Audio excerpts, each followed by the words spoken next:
Hi everyone, welcome back to our channel. Today, in this video, we are going to see how to fix Xfinity eSIM not working, activation QR code and APN troubleshooting. Fix 1. Perform a quick reset. First, turn on airplane mode and wait for 10 seconds, then turn it off. Then turn your device completely off and back on again. Fix 2. Re-enable your cellular line. On your iPhone, go to Settings, then go to Cellular or Mobile Service. Then tap on your Xfinity eSIM line and toggle the Turn on this line switch off. Then wait for a few seconds and then turn it back on. On your Android, go to Settings, then go to Network and Internet and tap on SIMs.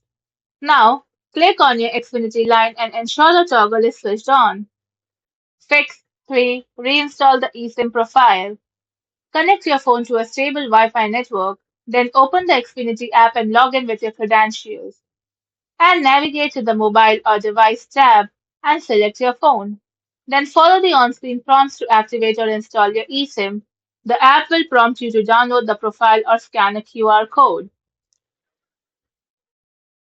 Fix 4. Reset network settings. On your iPhone, go to Settings, then tap on General and click on Transfer or Reset iPhone. Then tap on Reset and then click on Reset Network Settings.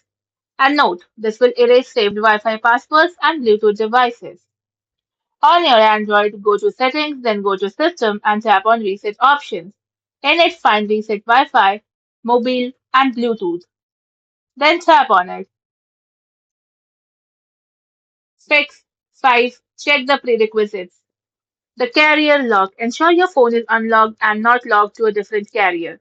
The Wi-Fi connection. An active stable Wi-Fi connection is required to download a new eSIM profile. The operating system.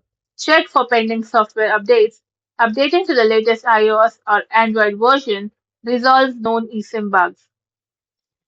Thanks for watching, and for more such informative videos, do like, share and subscribe to our channel.